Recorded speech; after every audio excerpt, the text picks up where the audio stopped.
Próxima, para finalizar essa palavra em 3 partes, agora iremos para a última parte do tema desta manhã. Para onde ir? E agora? Parte 3. Estamos falando da passagem do povo de Israel, o povo hebreu, quando foram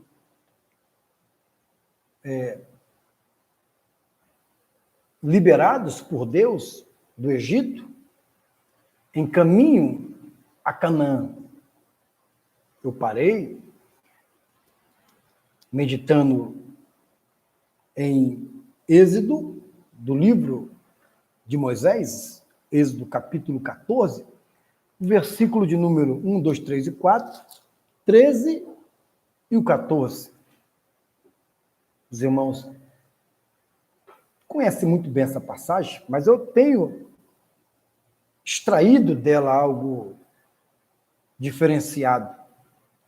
Eu trago uma mensagem através de uma conjecturação e em termos de dar uma interpretação acerca do que estava acontecendo no meio ali, pela boca miúda, né? No meio do povo, e trago, às vezes, essa mesma passagem para os nossos dias atuais, uma aplicação pessoal, para o que está acontecendo com o nosso líder maior, que é o nosso presidente da República, essa perseguição desenfreada.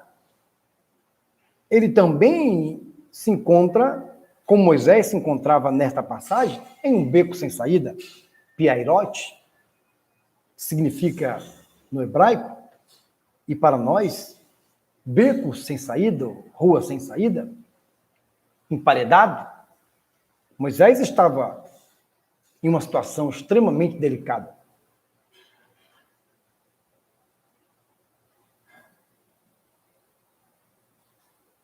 Não é verdade? Ele avançou e ele venceu. O povo nunca o entendeu. Não digo a maioria, digo a minoria, sabe? Porque nós somos seres racionais, temos uma consciência e uma subconsciência. Temos como tema central da nossa existência o criacionismo, que acreditamos em um Criador, não acreditamos no Big Bang, embora a ciência ela vem deturpando, tentando botar a evolução como a pedra fundamental da existência de todo ser vivente, quando, na verdade, eles não conseguem provar apenas alguns projetos científicos, mas que não têm, assim, a veracidade, a coerência, a magnitude da expressão maior, que é concluir a nossa existência. Isso aí eles se esbarram nos seus pensamentos. São apenas, também podemos dizer, conjecturas. Eles apenas podem conjecturar, né, o tempo todo, trabalhar com a pedra, com a rocha, com o basalto, com todo tipo de sais minerais, com todo tipo de matéria-prima, mas ao ponto de não ter uma situação conclusiva. Já nós, que acreditamos no criacionismo, que acreditamos que um ser superior para nós é Deus, conforme abraçamos a palavra dele como verdade absoluta, embora muitos não acreditam, mas a têm. Eu conheço pessoas que não creem em Deus, mas tem a Bíblia dele lá. E até às vezes eles dão mancada, dizendo assim, toda vez que eu estou em maus caminhos, eu abro lá o Salmo 91 e deixo aberto. Na minha casa, o Salmo 91 fica aberto, porque eu me sinto protegido com esse salmo. Essa Bíblia aberta, ela me protege. Você está entendendo? Querem Deus como proteção, querem Deus e aceita Deus como verdade, né? Entre parênteses, porém, a demonstração através de uma conversão não querem. Querem Deus como Senhor, querem Deus até mesmo como Salvador, mas não acreditam no criacionismo.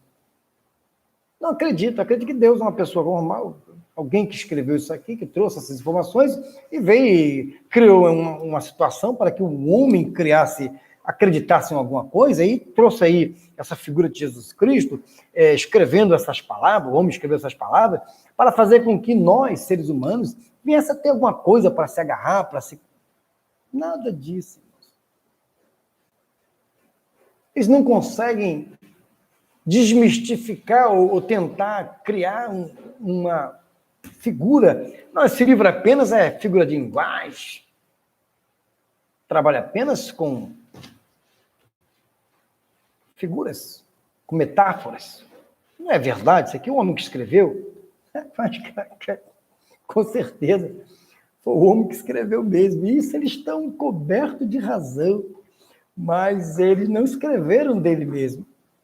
Eles foram inspirados pelo Espírito Santo de Deus a escrever. Obviamente, escreveram com aquilo que eles conheciam, com o seu tempo, com a sua época, com a sua circunstância, com o seu momento que eles viviam, nos seus períodos, cada um com o seu entendimento, usando aquilo que eles tinham, as suas imaginações, é verdade, mas o conteúdo, a didática, cada palavra colocada capítulo por capítulo, desses 39 livros do Antigo Testamento, desses 27 do Novo Testamento, todos eles foram devidamente inspirados por Deus.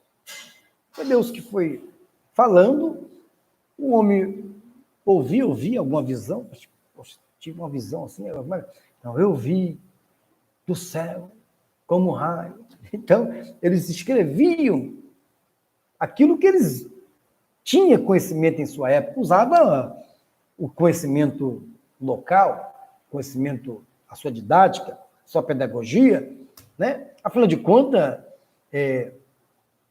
a educação era difusa, né? Por que educação difusa? Porque se fazer, por exemplo, educação difusa, se o meu pai era pedreiro, eu ia ser criado com meu pai e eu também seria pedreiro. Por isso que você vê no ano passado, os filhos, cada um seguia. Jesus Cristo foi carpinteiro, porque José era carpinteiro. Tem pessoas que dizem que José era pedreiro, outro fala que ele é eletricista. Mas eletricista de quê? Tem gente que a imaginação é tão assim, é tão sem escrúpulo nenhum, que ele consegue... Mas ele ia fazer o quê? Tinha capacitor, tinha lâmpada, tinha disjuntor, tinha fios elétricos na época. Meu Deus do céu, eu não consigo imaginar a imaginação dessas pessoas. Eu fico assim, como diz um certo pregador, deveras estupefados, esbasbacados com essas revelações.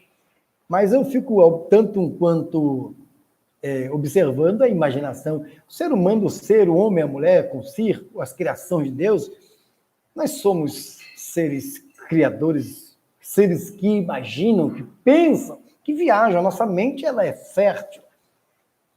O problema é você ter muito cuidado em trazer o que é imaginação em literalidade, transformar uma inverdade em verdade. É em verdade porque é você que está imaginando.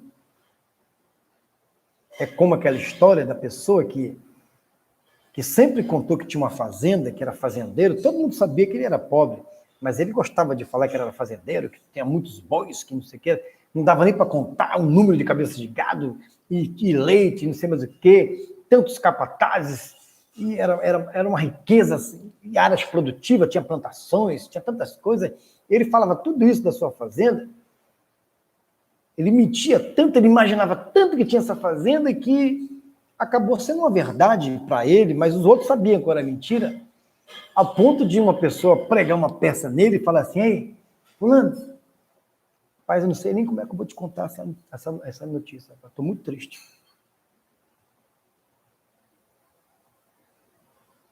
Roubaram a sua fazenda, roubaram os seus bois, roubaram a sua plantação, roubaram os seus capatazes, desapareceram. Você não tem nada, está só areia, um deserto, terra não presta mais para nada. O camarada, quando recebe aquela notícia, foi uma notícia tão chocante, que ele teve um piripaque e morreu. Teve um infarto, acabou morrendo. Tem muitas pessoas que vivem de imaginação, mas que transforma isso em realidade. Calma, não é pecado ter imaginação. Afinal de contas, Deus nos fez pessoas com esses genes para vivermos de imaginação também, mas entrarmos em uma realidade e aceitarmos apenas o que é verdade. Imaginar que você era rico fazendeiro não é nenhum pecado, mas aceitar que é verdade que você tem essa fazenda, aí já é outro problema. Você trazer o que imaginário, o que é fictício, o que é apenas metafórico, o que é uma alegoria, para uma realidade literal, é completamente o avesso. Você não pode confundir os dois mundos. Viva a sua imaginação, viva feliz com seus pensamentos, mas não tente, de maneira nenhuma, trazer para uma realidade aquilo que é apenas ficção. Você está entendendo o que eu estou querendo dizer? O povo quer que nós acreditamos que está acontecendo é uma alegoria, é uma metáfora, é uma imaginação, que nós não estamos no poder, que nós não estamos diante de uma nova liderança, de uma nova maneira, de um novo modelo de governar, de um novo modelo de levar. O povo não está acreditando, eu digo o povo em si, não nós, que vivemos com o pé no chão. A imaginação que nós tivemos no passado, essa se transformou em realidade. Nós sempre imaginávamos tendo um governo de direita, um governo que atendesse aos nossos pleitos, aos nossos anseios. Nós sempre desejamos ter um governo que falasse a língua do povo, que falasse com o povo, que falasse do jeito do povo. E agora Deus, de tanto nós imaginarmos isso, Deus que lê pensamento, que lê imaginação, que compreende os nossos, os mais escabulosos desejos, as nossas maiores ficções, alegorias, as nossas mais contundentes metáforas, Deus agora ele vai e fala, não, eu vou fazer com que esse povo ele viva agora essa parte literal. E Deus agora permitiu que o que imaginávamos, ter um governo que defende a família, que defende a igreja, que defende o culto, que defende os mais pobres, que defende uma melhor educação, uma melhor saúde, uma infraestrutura de primeiro mundo, que defende um salário digno, que defende o fim da pobreza, o fim da fome, que defende o combate à doença, o combate a erradicar as coisas que estão retornando. Um governo que tem em si o anseio da nossa imaginação. Hoje a imaginação se transformou em realidade. O que o povo não entendia, aqui, nessa parte, é que não estava vivendo mais a imaginação. Eles ficavam, durante anos, milhares de anos, imaginando quando Deus ia tirá-los de lá, quando Deus me tirar daqui, eu vou fazer isso, vou fazer aquilo, eu vou fazer isso, vou ter liberdade, vou ficar rico, vou não sei mais o quê. Essa era a imaginação do povo hebreu. Anos e anos sendo escravizados, sendo mortos, sendo cesseados a sua... Não podia nem falar, nem pensar. Era um negócio tremendamente maldito, uma coisa amaldiçoada, era algo que era inimaginável. Estar aprisionado. Era como se estivéssemos hoje, há 30 anos atrás, há mais de 30 anos, nós estávamos aprisionados, seguindo um modelo de governo, tendenciando ou caminhando para o comunismo. Você sabe que o socialismo é uma espécie de governo onde existe apenas Estado e povo. O Estado produz o que o povo precisa. A situação da empresa privada, não existe. Tudo é público, tudo depende do governo. Vai lá com um caneco lá, pedir algumas migalhas, algumas moedas ao governo. O que estava acontecendo com o nosso povo era isso. Nós estávamos caminhando para uma situação como essa. Você vê nossos irmãos venezuelanos, nossos irmãos lá de Cuba, que, afinal de contas, somos todos irmãos. Nós não podemos desejar o mal para os cubanos, o mal para os venezuelanos, o mal para os chineses. Não podemos desejar o mal. Nós temos que desejar o bem. A Bíblia fala para que nós paguemos o mal com o bem. Até isso a igreja ela entra nesse círculo vicioso e acaba também amaldiçoando um povo que foi Deus que colocou, que Deus é Deus de todos. Afinal de contas, quando nós lemos a passagem tão maravilhosa, tão extraordinária de João 3,16, que diz, porque Deus amou o mundo de uma tal maneira, ou seja, porque Deus amou o mundo. Deus não amou apenas o povo que ele escolheu, o eleito, o povo de Israel. Deus amou toda a humanidade. Deus amou os chineses, ama os soviéticos, ama os americanos, ama os brasileiros, ama os venezuelanos, os argentinos, os paraguaios, os uruguaios, os soviéticos, ama os tchecos da República Tcheca, ama os Afeganistão, lá da Líbia, o Irã, Iraque, todos aqueles inimigos de Deus, inimigos do povo de Deus, nossos inimigos, supostamente falando assim, todos têm o amor de Deus, a misericórdia de Deus. Só que nem todos querem essa misericórdia. E Deus não pode intervir, e nem tampouco interferir nos seus pensamentos, nos seus desejos. Afinal de contas, Deus nos constituiu homens livres, homens que têm na sua mente, no seu corpo, no seu ser, como criação de Deus, um ser racional, liberdade para escolher. O que aconteceu no nosso país, nós usamos essa liberdade, esse livre-arbítrio, de não queremos mais caminhar para o socialismo, sermos sufocados com a miséria, ficar aprisionados. Sabe que o socialismo, ele tem uma meia-liberdade, tem aquele socialismo mais radical, onde o povo vive somente ali, trancafiado, não precisa conhecer mais nenhum lugar, é só ali. Me lembra muito bem o povo de Israel. Parecia que eles viviam na situação. Eu digo já, o grande Israel já com o rei Davi, o Israel de Jesus na época, era um povo que pregava para eles mesmos, era eles, somente eles, primeiro nós, somos nós, vamos aqui atender a gente, vamos aqui primeiro fazer a nossa parte. Não, Deus só olha para Israel, é Deus olhando para Israel e que se lasca o restante das nações.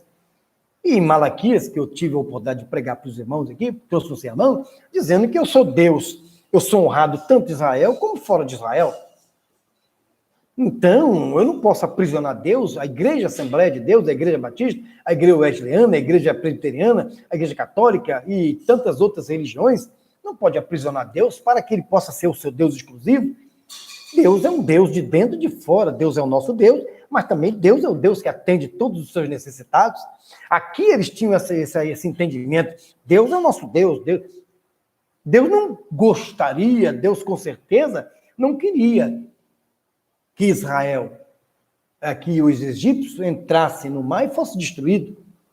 Com certeza, pelo amor que Deus é, mas Deus havia profetizado, vede o grande livramento que eu vos dou hoje. Este povo que vocês estão vendo, vocês nunca mais voltará a ver.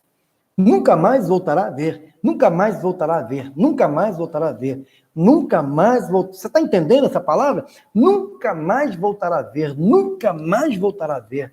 Nunca mais voltará a ver. Por que Deus, ele encerra o verso 14, né? Ele encerra o verso 13, dizendo que nunca mais vereis, ou nunca mais voltará a ver. Nunca mais voltará a ver. Grave isso na sua mente. Nunca mais nós vamos ver o nosso país trilhando para o comunismo. Eu digo, nunca mais mesmo. Então, para que ficar alvoroçado? Para que ficar estressado? Para que o Bolsonaro fica todo o tempo falando que nós podemos voltar ao socialismo, ao comunismo? Não, Bolsonaro, para de falar isso. Não profetizo mais isso. Isso nunca mais vai acontecer. Nunca mais vai acontecer. Nunca mais nós vamos voltar a ser escravo do Egito.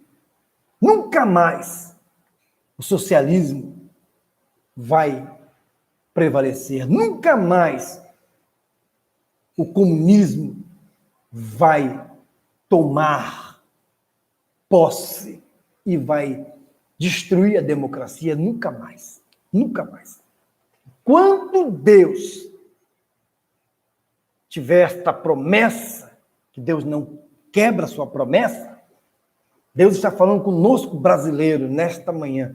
Nunca mais iremos voltar a perambular na borda ao socialismo ou ao comunismo.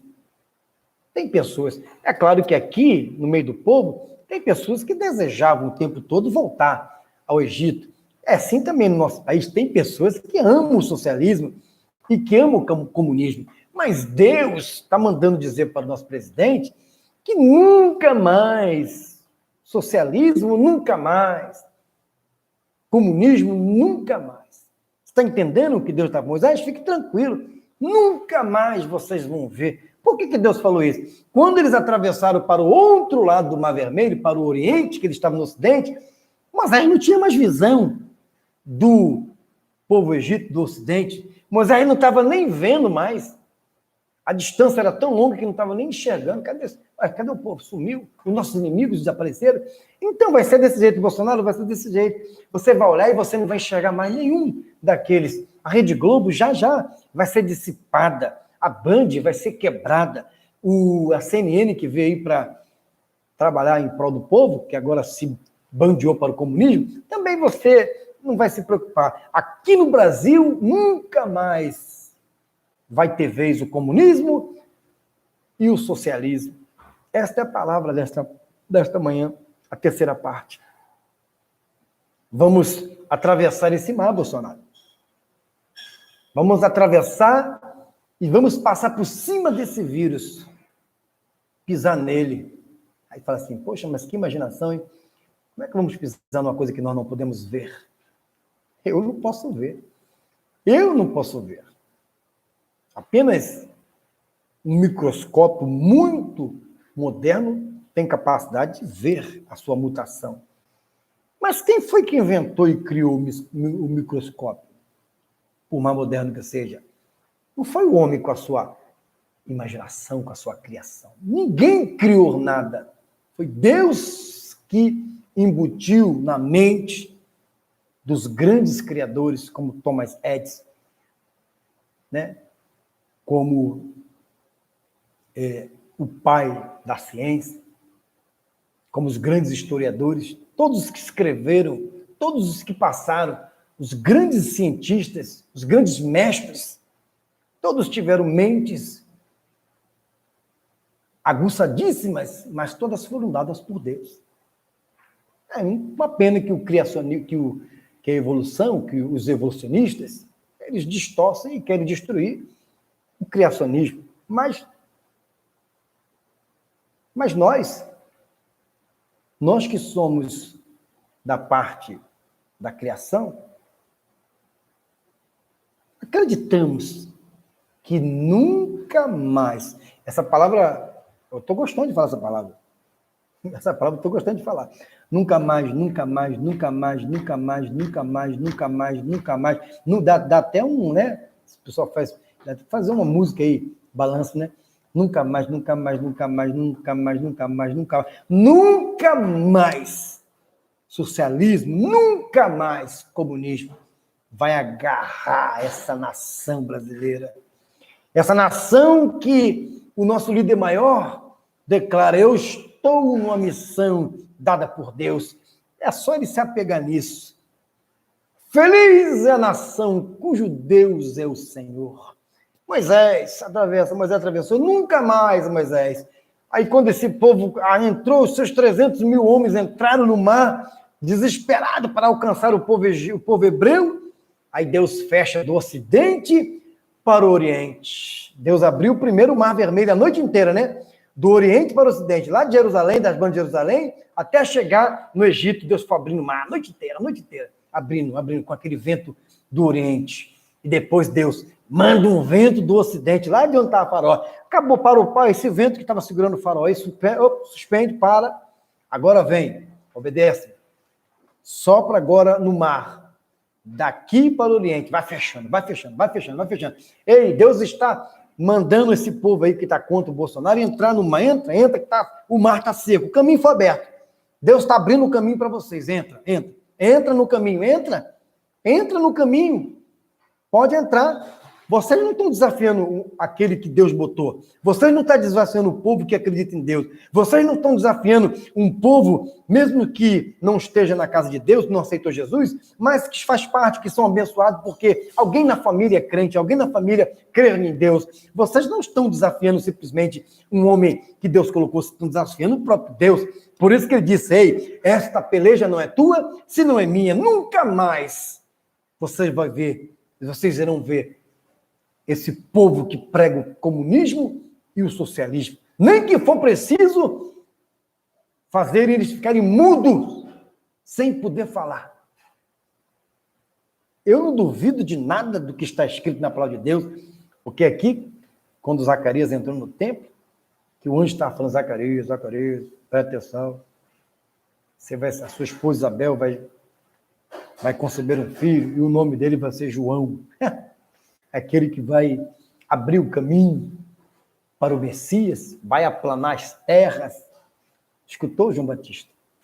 E ele, mas meu senhor, eu sou muito velho, como é que eu vou poder fazer alguma coisa? A minha esposa já está velha, como é que ela vai gerar alguma? Zacarias, por não ter acreditado, ficará sem fala e só voltará a falar quando Isabel ter o seu filho, quando ele nascer. E sumiu. E Zacarias ficou mudo durante todos aqueles meses. E Deus, por que Deus não pode? Deus, eu vou fazer uma oração, irmão, pedindo para que Deus, porque esse povo está duvidando de que foi Deus que botou Bolsonaro no poder. Acho que eu vou fazer essa oração, sabe? Para que Deus deixe todos esses que são contra Bolsonaro. Aí vamos ver. Vamos fazer a contagem de quantos que não são eleitores de Bolsonaro. Aí podia fazer um censo, né, irmão? Agora vem, né? Viu como é que nós somos imaginários? Nossa mente é imaginativa, a nossa imaginação é fértil. Eu podia até fazer um censo, né? Quando Deus, todos os inimigos de Bolsonaro agora, todos aqueles que não votaram nele, aqueles que são contra, aqueles que querem derrubar, fiquem mudos a partir de hoje. Aí chama o IBGE, Bolsonaro. Atenção. Queria que você fizesse a contagem dos mudos no nosso país. Vai contar.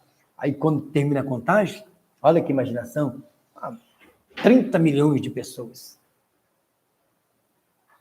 estão mudas no Brasil. Mas somos 210 milhões? Puxa, então quer dizer que 280 milhões de pessoas gostam do Bolsonaro. Você está entendendo, irmão? Maior é o que está conosco do que o que está com eles. Não precisamos nos preocupar. Nunca mais voltará esse desejo do inferno de nos transformar em escravos de Faraó. Se o Filho vos libertou verdadeiramente, seremos livres, estamos livres. Quem nos deu liberdade foi Jesus Cristo. Se Jesus, que é o Deus encarnado, não quis nos aprisionar, por que nós vamos continuar nessa situação que nós estamos presos nas nossas casas?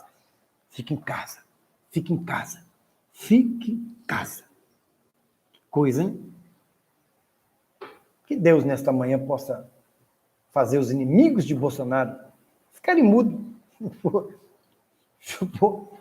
Vou pedir para Deus, já que ele jogou 10 pragas sobre o Faraó, eu vou pedir para que Deus libere a 11ª, né? Aqui no nosso país,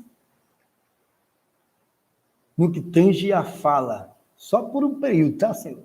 Até o nosso presidente terminar de governar. É apenas esses últimos 3 anos e mais 4 que o Senhor vai dar para ele na sua reeleição de 2022. Nunca mais. Nunca mais. Amém? Povo de Deus, povo que vai ter oportunidade, se for da vontade de Deus, Deus fazer com que esse vídeo seja visualizado por milhões e milhares de pessoas, eu glorifico o nome do meu Senhor, porque é dele esta palavra que eu estou lhe dando hoje, nesta manhã. Não é minha, a voz é minha, o raciocínio é meu, mas a inspiração da minha fala, todas elas, é do Espírito Santo de Deus. Né? Como diz aquele hino, né? O Espírito de Deus está aqui, né? No nosso meio. Nunca mais iremos passar para o lado dos egípcios como escravos. Somos livres. E o nosso presidente, fique tranquilo. Lidere a nação na paz. Porque a peleja já não é mais sua. É do Senhor. Se for preciso, vai fazer os seus adversários ficarem mudos. Queria ver o Congresso mudo, né? Todo mundo lá naquela tribuna. Aí vai ter que trazer um tradutor, né?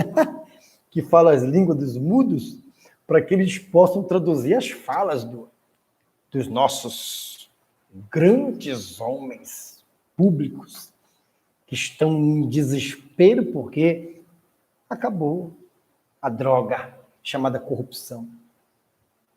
Então, guarde essas palavras. Amém? Vamos orar a Deus, em nome de Jesus, te agradecemos. Muito obrigado por essa palavra abençoada. Finalizo esse texto dizendo que nunca mais nós iremos passar por dificuldades. Abençoe o nosso pão de cada dia, abençoe a nossa vida, a nossa casa, abençoe as nossas igrejas, o pastor Nilton, família, pastor Liel, me fala, pastor Felipe e sua família. Abençoe Israel, o povo escolhido, eleito, essa nação. E abençoe a tua igreja na terra. E nos faz tranquilizar. Nos dê paz para aceitarmos os acontecimentos e passarmos diante deste mar que o Senhor está abrindo para passarmos. Nós vamos passar para chegar do outro lado com a vitória. Mas existe um outro caminho que o Senhor está abrindo para que eles caiam no abismo. Obrigado, Deus. Porque o Senhor é bom o tempo todo. E o tempo todo o Senhor é bom. E a vitória é nossa. Pelo sangue de Jesus, em nome de Jesus. Amém. Fique na paz.